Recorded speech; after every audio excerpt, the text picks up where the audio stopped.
Alright, so Boruto episode 199 was another great episode, and we sort of got the conclusion to the Naruto versus Delta fight. Now, this episode gives us some more additional anime content that wasn't necessarily in the manga, and sort of gave manga readers something to look forward to. But pretty much this episode, in short, is Naruto and Delta talk for a little bit, and Delta does bring up this concept of the vessel again. Doesn't really say what the vessel exactly is, but so something about Kwaki being the vessel, which we're going to learn about a little bit more. But they start fighting, and as I said, the choreography for this fight was pretty good. I like how they showed kind of how fast Naruto and Delta were going from the outside perspective when they kind of zoomed into Boruto and Kwaki and how they were watching it. So even though it looked like they weren't going that fast, they were going at a pretty good speed, but it was pretty much the straight hands for about a good minute or so. And you know, while it wasn't like 189 animation, I just think that the fighting was pretty good, and not every episode needs to be like animated that superb, right? Or they're not going to be able to budget for every single great fight. But you know, because of what happened with Kwaki and Boruto Himawari, Naruto states that he's going after every single Kara member now. So every single member of Kara, no matter who you are, Naruto is coming after you, and he's going to take the whole organization down. So he pretty much has a hit list that he's going to be going after now. So Delta attempts to hit Naruto one more time with one of her beams, but Naruto goes ahead and blocks that with Rasengan, and sort of his plan here is to sort of just overload Delta with chakra. So he's pretty much just pushing more and more chakra into her. I know that sounds weird saying it out loud, but that's what he did. But you know, pretty much there's a limit on how much she can drain, which makes sense. It's a scientific ninja tool, it's man-made, makes sense, right? But her eye was still a whole lot of chakra until it eventually broke. And they sort of explained Naruto's battle genius and what was going through his head and the reason why he did it. He noticed that she must have a limit because she has to store it, and that's why he decided to overload her with chakra. But man, that Rasengan was huge, and I kind of see now why Naruto couldn't really go crazy.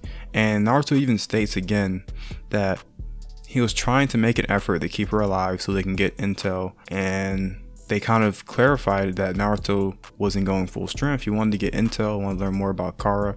He wasn't really worried about just ending the fight really quick. So they say it one more time. They said it last week too, but if you're still a little bit confused if Naruto was going full strength or not, they specify it right there in clear text. So that's that. But now we get some anime extra content where they sort of expand on Boro's backstory and kind of where he comes from. So pretty much there's like this virus in the village. You could even call it the virus that's going around right now, the C word. Can't say it because of YouTube, but I like how they're expanding on Boro's story, and he's sort of acting like he's some sort of man chosen from God, kind of referencing some things he said in I think like 180 something.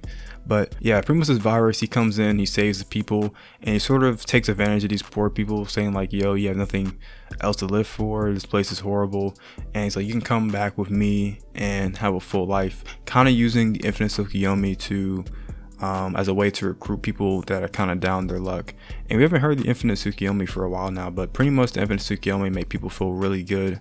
And I made a video about it a little bit ago. It wasn't really necessarily onto this point. I made it before one of the chapters came out, but pretty much, yeah, it's sort of like a cult like thing that's going on here, where Boro kind of coming in and saving them and kind of acting like he's God. Yeah, not sure if the infinite Tsukuyomi will necessarily be coming back, but it just kind of makes you think of how the current world has been affected and how Boruto's generation is affected by the last Great War.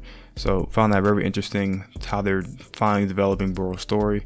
Didn't really get that development in the manga, so I like that they're doing it in anime, which makes sense, right? We got a monthly manga, and we have an anime that has like more liberty to do whatever you please with. But Ko comes and visits Boro, trying to get him back to the facility, but they get into a little altercation, and Ko's like, I can just use strength to bring you back, which kind of makes him take his hands off. So I guess that maybe implies that Code can easily overpower Boro. That's all I'm gonna say about that. But yeah, that was pretty much the episode. Great anime extra content, and like I said before, I really did enjoy that fight. Not the best animation like 189 or 65, but still a good fight regardless. Let me know what you guys thought about the episode. Did you guys think that this fight, even though the animation wasn't as good, was still a great episode, or what do you just think in general? But anyway, make sure you guys like, comment, and subscribe, and join the Discord, and I will see you guys later. Peace.